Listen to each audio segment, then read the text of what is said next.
Welcome back to Krupa Sanjay vlogs. ನಾನಿವತ್ತು ನಿಮ್ಮ ಮುಂದೆ ಇನ್ನೊಂದು ಹೊಸ ರೆಸಿಪಿನ ತೊಗೊಂಡು ಬಂದಿದ್ದೀನಿ.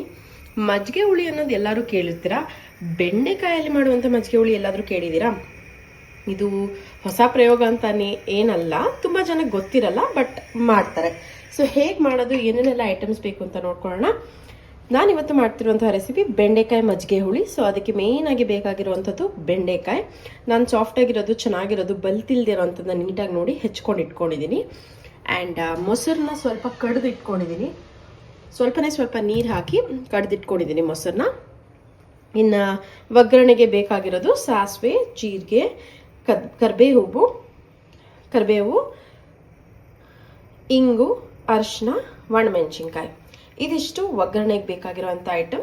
ರುಬ್ಕೊಳ್ಳೋವಂಥ ಐಟಮ್: ತೆಂಗಿನ ತುರಿ, ಒಂದು 4-5 ಹೆಸಲು ಬೆಳ್ಳುಳ್ಳಿ, ಒಂದಿಷ್ಟು ಶುಂಠಿ ತೊಗೊಂಡಿದ್ದೀನಿ, ಕೊತ್ತಂಬರಿ ಸೊಪ್ಪು, ಹಸಿರು ಮೆಣಸಿನ್ಕಾಯಿ ಒಂದೇ ಖಾರ ಆಗಿರೋದ್ರಿಂದ ಒಂದು 8 ಮೆಣಸಿನ್ಕಾಯಿ ಇಟ್ಕೊಂಡಿದ್ದೀನಿ, ಖಾರ ಬರಲಿ ಅಂತ. ಯಾಕೆಂದರೆ ಮೊಸರದಾಗಿರೋದ್ರಿಂದ ಖಾರ ಕಮ್ಮಿ ಆಗಿಬಿಡುತ್ತೆ ಮೊಸರು ಹಾಕಿದ ತಕ್ಷಣ. ಆ್ಯಂಡ್ ಸ್ವಲ್ಪ ಹುಣಸೆ ಹುಳಿ. ಸೊ ಇದಿಷ್ಟು ರುಬ್ಬಕ್ಕೆ ಬೇಕಾಗಿರುವಂಥ ಐಟಮ್, ಇದಿಷ್ಟು ಒಗ್ಗರಣೆಗೆ ಬೇಕಾಗಿರುವಂಥ ಐಟಮ್. ಸೊ ಬನ್ನಿ ಬೆಂಡೆಕಾಯಿ ಮಜ್ಜಿಗೆ ಹುಳಿ ಹೇಗೆ ಮಾಡೋದು ಅಂತ ನೋಡ್ಕೊಳ್ಳೋಣ. ಮೊದಲನೇದಾಗಿ ಒಂದು ಕಡಾಯಿ ಇಟ್ಕೊಂಡಿದ್ದೀನಿ. ಸೊ ಇವಾಗ ಫಸ್ಟು ಬೆಂಡೆಕಾಯಿನ ಫ್ರೈ ಮಾಡ್ಕೊಂಡು ತೆಗೆದಿಟ್ಕೋಬೇಕು.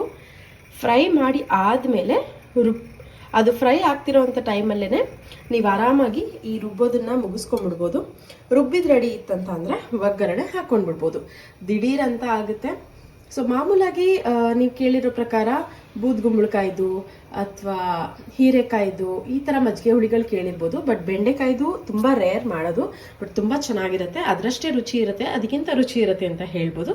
ಸೊ ಇವಾಗ ನಾನು ಕಡಾಯಿನ ಆನ್ ಮಾಡ್ಕೊಂಡಿದ್ದೀನಿ. ಸೊ ಇದಕ್ಕೆ ಸ್ವಲ್ಪ ಎಣ್ಣೆ ಹಾಕೋತಾ ಇದ್ದೀನಿ.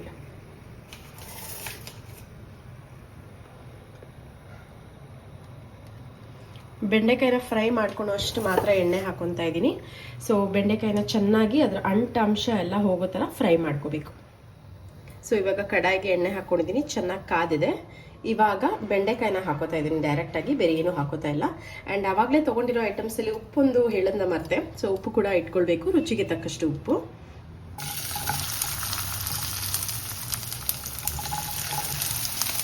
ಇವಾಗ ಬೆಂಡೆಕಾಯಿನ ಫ್ರೈ ಮಾಡ್ಕೋತಾ ಇದ್ದೀನಿ ಫಸ್ಟು.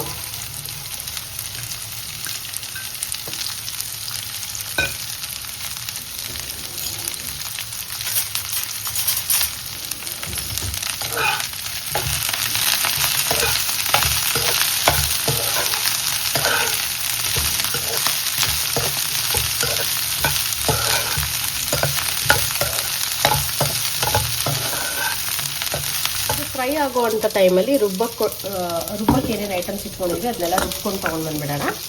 ಸೊ ಮೊದಲನೇದಾಗಿ ತೆಂಗಿನಕಾಯಿ ಒಂದು ಅರ್ಧ ಬೌಲಷ್ಟು,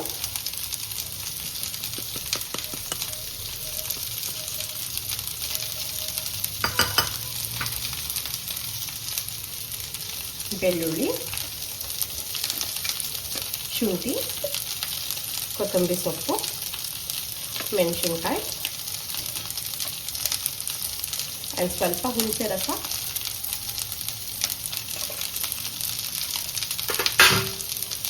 ಸ್ವಲ್ಪ ನಾನು ಉಪ್ಪನ್ನ ಸೇರಿಸ್ಕೊತಾ ಇದ್ದೀನಿ ರುಬ್ಬೋದಕ್ಕೆ.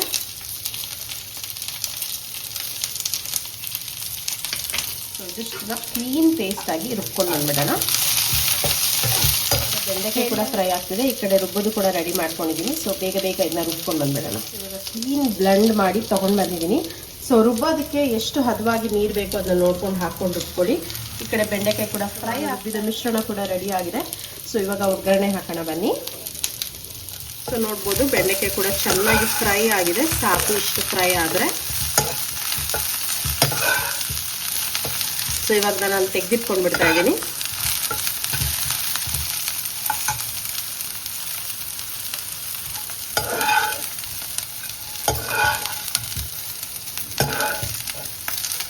ಸೊ ಇವಾಗ ನಾನು ಬೇರೆ ಬೌಲ್ಗೆ ತೆಗೆದಿಟ್ಕೊಂಡಿದ್ದೀನಿ ಫ್ರೈ ಮಾಡ್ಕೊಂಡಿರೋದು. ಇವಾಗ ಮತ್ತೆ ಇದಕ್ಕೆ ಸ್ವಲ್ಪ ಎಣ್ಣೆ ಹಾಕೋತಾ ಇದ್ದೀನಿ ಒಗ್ಗರಣೆ ಹಾಕ್ಕೊಳ್ಳೋದಕ್ಕೆ.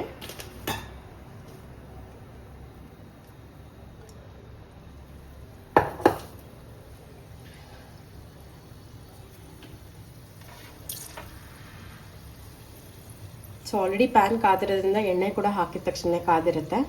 ಸೊ ಒಗ್ಗರಣೆಗೆ ಸಾಸಿವೆ ಜೀರಿಗೆ ಹಾಕೋತಾ ಇದ್ದೀನಿ. ಜೀರಿಗೆ ಸ್ವಲ್ಪ ಕಮ್ಮಿ ತೊಗೊಂಡಿದ್ದೀನಿ, ಜಾಸ್ತಿ ತೊಗೊಂಡಿಲ್ಲ. ಆ್ಯಂಡ್ ಇದಕ್ಕೆ ಇಂಗು ಮತ್ತು ಅರಿಶಿನ,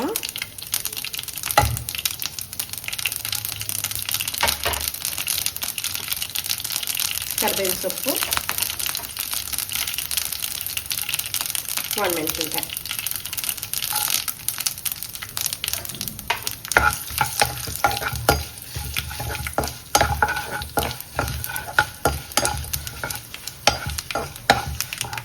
ಸೊ ಇವಾಗ ರುಬ್ಬಿರೋದನ್ನ ಇದಕ್ಕೆ ಸೇರಿಸ್ಕೊತಾ ಇದ್ದೀನಿ.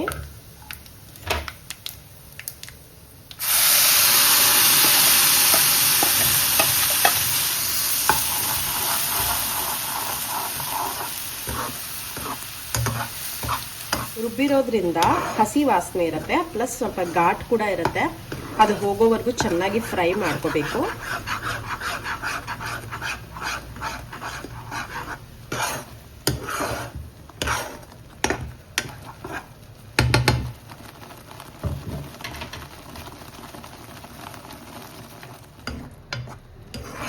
ಸೊ ಇವಾಗ ನಾವು ರುಬ್ಬೋದಕ್ಕೋಸ್ಕರ ಒಂದು ಸ್ವಲ್ಪ ಉಪ್ಪು ಹಾಕೊಂಡಿದ್ವಿ. ಸೊ ಹದ ನೋಡ್ಕೊಂಡು ಇವಾಗ ಉಪ್ಪನ್ನ ಮತ್ತೆ ಆ್ಯಡ್ ಮಾಡ್ಕೊತಾ ಇದ್ದೀನಿ.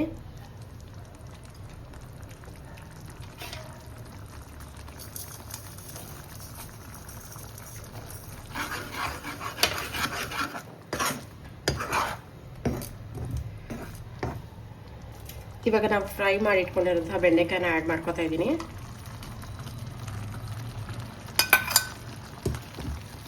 ಮೊಸರು ಹಾಕೋಕ್ಕೂ ಮುಂಚೆನೇ ಬೆಂಡೆಕಾಯಿನ ಆ್ಯಡ್ ಮಾಡ್ಕೋಬೇಕು. ಅವಾಗ ಮಸಾಲೆ ಎಲ್ಲ ಬೆಂಡೆಕಾಯಿ ಒಳಗೂ ಚೆನ್ನಾಗಿ ಹೋಗಿರುತ್ತೆ. ಆ್ಯಕ್ಚುಲಾಗಿ ಇಷ್ಟನ್ನೇ ಹಸಿ ಗೊಜ್ಜಾಗಿ ಕೂಡ ಮಾಡ್ಕೊಂಡು ತಿನ್ಬೋದು. ಇದಕ್ಕೆ ಅನ್ನ ಕಲ್ಸ್ಕೊಂಡು ತಿಂದರೆ ತುಂಬ ಚೆನ್ನಾಗಿರುತ್ತೆ. ನಮ್ಮ ಸೌತ್ ಇಂಡಿಯನ್ ಡಿಶಸ್ಸೇ ಹಾಗೆ, ಒಂದನ್ನು ಮಾಡೋಕ್ಕೆ ಹೋದರೆ ಇನ್ನೊಂದು 2-3 ಅದರಿಂದನೇ ಆಗ್ತಾ ಇರುತ್ತೆ ಅಂತ ಹೇಳ್ಬೋದು. ಸೊ ಇವಾಗ ಇದು ಹಸಿ ಗೊಜ್ಜು ಆಯಿತು. ಸೊ ಚಪಾತಿ ಜೊತೆ ಆಗಿರ್ಬೋದು ಅಥವಾ ಹೇಳ್ದಂಗೆ ಅನ್ನದ ಜೊತೆ ಕಲ್ಸ್ಕೊಂಡು ತಿನ್ನೋಕ್ಕೂ ತುಂಬ ಚೆನ್ನಾಗಿರುತ್ತೆ. ಇದಕ್ಕೆ ಮೊಸರು ಹಾಕಿದ್ರೆ ಮಜ್ಜಿಗೆ ಹುಳಿ.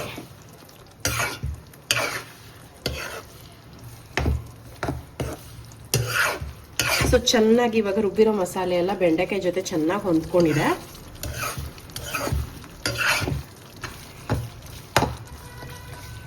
ಸೊ ಇವಾಗ ಕಡ್ದಿಟ್ಕೊಂಡಿರೋಂಥ ಮೊಸರನ್ನ ಕೂಡ ಆ್ಯಡ್ ಮಾಡ್ಕೊಡ್ತಾ ಇದ್ದೀನಿ.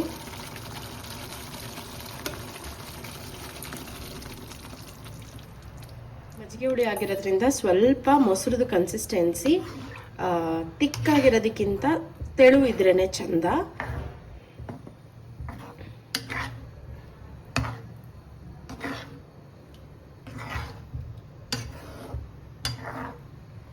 ತುಂಬಾನೇ ಬೇಗ ಆಗುತ್ತೆ ಆ್ಯಂಡ್ ರುಚಿಕರವಾಗಿರುತ್ತೆ ಅಂತಲೇ ಹೇಳ್ಬೋದು. ಏನಪ್ಪ ಇದು ರುಬ್ಬೋದೆಲ್ಲ ಇದೆ ಕಾಂಪ್ಲಿಕೇಟೆಡಾ ಅಂತ ಅನ್ಸಿದ್ರೆ ಎಂಥದ್ದು ಇಲ್ಲ. ಹೇಳ್ದಂಗೆ ಎಲ್ಲ ಐಟಮ್ಸ್ಗಳು ಇತ್ತಂತಂದರೆ ಬೇಗ ಮಾಡ್ಕೊಂಡ್ಬಿಡ್ಬೋದು. ಸೊ ಇದು ಒಂದು ಕುದಿ ಬಂದ ತಕ್ಷಣ ಬೆಂಡೆಕಾಯಿ ಮಜ್ಜಿಗೆ ಹುಳಿ ಸವಿಯಲು ಸಿದ್ಧ.